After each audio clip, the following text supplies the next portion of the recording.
Hello, everybody. This is Karen Porter with Salt Factory 513, where we talk about things that are important to you and me. And you know that Salt Factory represents Matthew 513, where we are the salt of the earth. We are the ones who are the preservatives, the ones who are making things happen in the earth, and we thank God for it. Today, I have a special guest, not in the house. They're at their house, and I'm at mine, and we will have them to introduce themselves. Okay, guess if you will introduce yourself now. Hello, everybody. This is Carol J. Woodson. I am with Carol J. Events and also Director of Events and Visitor Services for the I Love Jackson State University. Woo, woo. So Carol Woodson is a very, very good friend of mine. Actually, she's my best friend on Saturdays and Mondays because the other days she doesn't claim me. So I'm not gonna say that. But anyway, and she's the best event planner on this side of the Mississippi, uh, south of New York, and north of the equator. I don't know. But anyway, she's an amazing event planner, and I wanted her to bless us with during the series time where she's coming to us, where she's going to answer 3 questions that we have, and hopefully shed some light on what it is to do events during a pandemic. Okay, so we have 3 questions. Are you ready for your first question? Ready? Okay, awesome. All right, so your first question is, how has the pandemic changed the way events are done? Yeah. So when COVID happened in March of 2020, it really changed the outlook of the way actually everything was done, not just events. I currently at that time had, of course, GSU does over 5,000 events a year. I currently personally had several weddings planned, and we had to start canceling things. We had to start look at the way things could be done safely. And when it came down to it, at that time in the midst of the pandemic, it was not a way to do crowds safely. So things had to be canceled. In some cases, money refunded, and of course, a lot of loss of revenue for people in the industry, as well as the clients who, took a loss of money. But it really changed the way we look at how events are done, how we determine moving forward how they can be done and be done safely. There were still some events that were being held, but we had to change capacity of facilities. We had to change seating arrangements. We had to change how people entered, temperature checks, wear a mask, people not being in close contact with each other. So there were just that things that probably when you think about it, or when I think about it in the long term, we probably should have been doing anyway. But it kind of really helped us to look at how things are going to have to be done going forward. It's really tough on social events, in particularly things like weddings and funerals, celebrations of birthday parties. My niece who turned 21, which has been planning for 21, I'm going to say probably her entire life. And it happened she turned 21 during the pandemic. And we had to rethink the way we did those things, smaller groups of people, and how you can keep people safe, because you did not want your event to be the event that was known as a super spreader. Right. Where everybody got sick. So Right. it really made you think in the long run, is the event worth having, or can the celebration be put off to another time? So COVID kind of made you rethink how you do a lot of things. And of course, we love to hug, or you guys love to hug. I don't necessarily like to be hugged. Only by my nieces and nephews. But hugs, shaking hands, all those things had to be taken into account of. Okay, awesome. Great answer. There's a lot of things that I know that went on throughout the country, but many people don't think about events when it comes to that, unless you are actually going somewhere or planning something. So thank you for that answer. Okay, question number 2. How do you suggest folks do events now? Any Yeah, suggestions? so I think now with planning and events, because I did have a wedding in December that we had to totally reconfigure how the guest list was 250 people, and to be honest, now people are in still maybe doing the invite of that many people, but to be honest, that many people are not showing up because people are really concerned about attending social events and what their outcome would be. Again, you don't want to be the event that everybody got sick from. And I know we've seen the news, we've seen the history of how people attended funerals, birthday parties, and then several people got sick, several unfortunately died. So when looking at how to plan events going forward, I think first and foremost, people have to keep in mind, number one, this is not over. This is our new normal. And if it's not your new normal, I think everybody needs to wrap their brain around that this has to be the new normal until we know that it is under control. So we have to think about the number of people that you invite. And let me back up. First, let's think about, is the event, should it happen? I think that's the first thing people should consider. Um, I think you have to determine, can this celebration wait? Can it be done virtually? Is it something that we can do another way? One thing I've learned since COVID is there's a lot of stuff that probably should have been done virtually anyway, can be done virtually. There's Awesome. a lot of meetings that I will probably never go back to face. We've done several events that were virtual. Now, some events you just cannot hold virtually because of the magnitude of them, the formality of them. Some things have to be done in person, but when planning those events in person, you've got to keep in mind, what is the safest way I can do it? Number one, as the event planner, I want to be able to walk away and survive. I don't want to lead any event as a planner and then 2 weeks later I'm sick or put in danger the people around me that are sick. So as a planner, as planners, we have to first and foremost put our safety first, and then we have to put the safety of the guests. And those hard conversations that you have to have with the clients is, because you may have a client that, I still want my 300-person wedding. You've got to determine how to have those hard conversations with them. And now with what I'm doing is, there's a guest list A and there's a guest list B.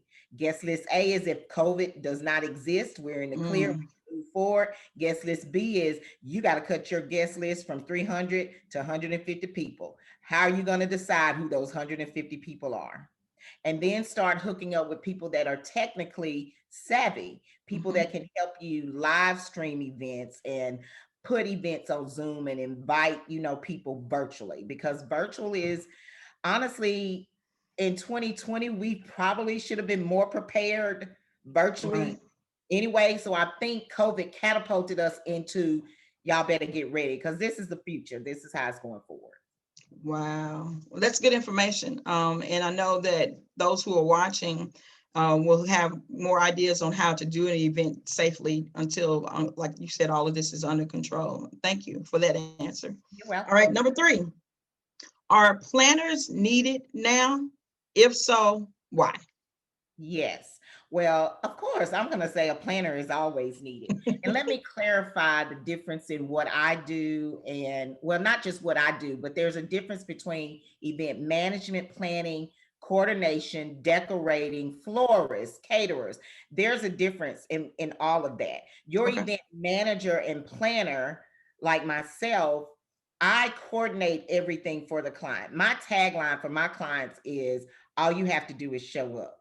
And basically, the planner coordinates everything for you. They take the stress out of calling vendors. Who's going to do my cake? Who's going to do my catering? Where can I have my event? How is it going to be set up? Your planner kind of coordinates, and I consider myself the liaison between the client and everything that has to happen for that event, whether Okay. it's a funeral, a wedding, a 2-year-old birthday party, a sweet 16, regardless of what it is. The planner is the person that takes the stress out of the client having to worry about how the outcome of the event will be.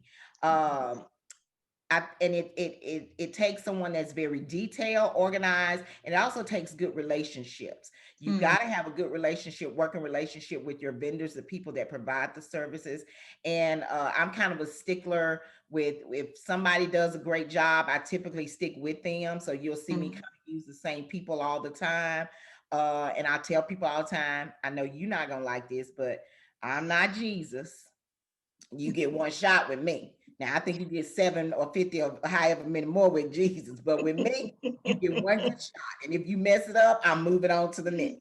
But it's That's very hilarious. important that that you have a planner. And I think what happens a lot of times is people look at the cost of a planner, Yeah. but I try to explain to people, when you look at the cost compared to everything that the planner does that takes the stress off of you, it's well worth it. And I think we've got to now get more acclimated to using someone that can manage that portion, especially when it comes to important celebrations of life, weddings, funerals. I tell people all the time, what wedding a lot of time is beginning and funeral is, to me, I consider funerals probably one of the most important Mm. events in a person's life, because it's the end of your life and the way you're going to leave finally, the way everybody saw you at that final moment. So I think it's very important to have a planner. There's also day of coordination for weddings and things like that. The person that's on site that kind of helps you manages that. I believe that a bride should never have to worry about on her wedding day, what time's the photographer going to get here? Where's the cake? Is the cake set up? Is the venue ready? A bride should not have to worry about that. That's what your planner or your coordinator does. And then you work with all of the other vendors that provide all the other services, like your decorations, your design, your decor, your catering, your cake, chairs, tables, everything down to the minute, to make sure that the electrical works where the DJ has to plug in. Those Mm. are the kind of minor details that your event management planner will do. Well, I can say this, you're one of the best in the Thank business. I've you. seen your work. I actually, at the beginning, I kind of worked with you and I quit several times and I Oh, said, I yeah. will never, I think because you got fired, not quit, fired. no, I quit. You might have fired me in your head, but before you fired me in your head, I quit. No, but you do great work, and very organized, very meticulous about the details. And I think that every bride should have someone like you, in their corner. Every event, anybody who has an event should have someone exactly like you, if not you, in their corner to make that event special. I know you have clients that are return clients, and they know what the final product is going to look like. They don't even worry, say, Carol, just do this. And they Exactly. write the check, and then the next thing you know, it's done. And they're like, oh, they're absolutely fabulous. Yeah, I Okay, so love I those. have, That's probably one of my favorite parts, is that I build a reputation with those clients that honestly they call and say, I need ABCD done. I love that I'm trusted like that. yeah, And not only am I trusted, that I have the wherewithal to be able to pull it off. And it's we all have our gifts from God, and organization and being able to communicate well with people is one of my things. that's awesome. So I do have a bonus question if you Okay. have a moment. Sure. Okay. So, is it possible for you to give us an idea of how to plan an event with, I don't know, 100 people, 300 people, from a planner's point of view of perspective during this time? Yes. Let's just take the 300 people, Okay. because I know a lot of it's the holiday season, so a lot of engagements happened. So now a lot of weddings will be begin to be planned. Mhm. So, and first of all, let me just say this about wedding planning guest lists. I always, one of the first things that I tell my brides when I meet with them, because whether you realize or not, the guest list is kind of a very sticky kind of thing when it comes, not just weddings, funerals, any corporate events, whatever. Who do I invite? How do I tell so and so no that they can't come? And I Mhm. always tell my brides that your wedding is about the people that are in your closest circle and your closest friends. And one of the things that I tell them, who are the people that if something were to happen to you, your husband, or your children at 4 a.m. in the morning, who are you picking up the phone calling that you know Mhm. is going to have your back? That's Mhm. where your guest list should start. That's good. A lot of times we want to include cousin Sally, Auntie Betty, people that we haven't seen in 10, 15, 20 years. Your mama don't even talk to them no more. I think a lot of times we're guilted into inviting people. And so Mm, I think people have to think very smart about their guest list. So when you say I have 300 people I want to invite to my wedding, make sure those 300 people are 300 people that are worthy of sharing that very important occasion with you. So that's my first thing. that's good. The second thing is going to be choosing the venue. As you know, right now with COVID, most venue capacities are at 25 or 50%. So you're going to have to choose a place that will accommodate 300 people, but not just 300 people on a regular day. It has to be a place that's going to accommodate 300 people based on COVID guidelines. Gotcha. Tables have to be 6 feet apart. A 60-inch table can only have four, where on a normal day would have 8 people at it. Now you can only sit 3 to 4 people at that table. So now you got to think about, now I've got to double my number of tables or triple my number of tables. I've got to think about a room that can hold that many tables for that many people. I've still got to keep in mind that we might want to dance. So I've got to put in a dance floor that can accommodate that number of people socially distanced on the dance floor. Catering. At this point, buffets are not really an option because nobody wants open food due to COVID. So now, am I serving a plated meal, or is the caterer going to do individual little containers? It's so much that goes into it. The other thing you have to think about is what the cost is. Mm, In thinking of the venue, you got to choose a venue that's going to accommodate that many people in a COVID-19 situation. So please make sure that when you're thinking about, that's another one of the things that's probably my first questions when I meet with a client: what is your budget and your realistic budget? And to be honest, now, if you're thinking of a large event, please make sure that you have the budget to accommodate a large event that is possibly going to require you to get a space that will be double the size that you would mm. normally use for 300 people, double the tables, you know, all of the safety precautions that have to go in. Last wedding I did, the venue did not provide the sanitizer. We had to bring in our own sanitizer, you know, so you have added costs now when it comes to planning an event during COVID-19. So those are just a few of the things. One thing that I recommend highly, especially for weddings, if you're getting ready to plan a wedding, again, go back to that guest list. Weddings are very important. They're very sacred. They're very important. And go back to your guest list and think about who really needs to be present. Mm. I always tell the bride and groom on the wedding day, don't nobody have to be here but you, and the preacher. So my question is, if your mama is late, are we starting the ceremony? Right. It only has those 3 people literally have to be there for the wedding to happen. But you have Mm, to really think about who you really need to be there, and people need to start thinking um, micro events now. They start to need to start thinking about smaller events and how okay. you can do it on a smaller level and still have the intimacy and the celebration that you want to have in a That's awesome. smaller scale. That's a lot of information, I know, but Sister Woodson. I mean, no, it's information that we typically wouldn't think about, all of that. You know what I'm saying, that you just mentioned. And I thank you. And I thank you for your expertise and for you being welcome. a willing participant, event planner during this particular time with COVID.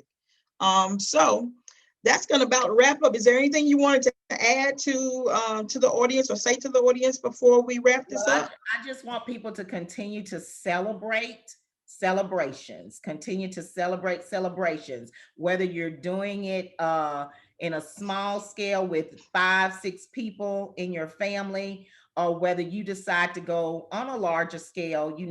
Make sure that you do it in a safe capacity, and do what's best for you, that in the outcome that everyone is still safe, everyone is still well, and everyone is still alive.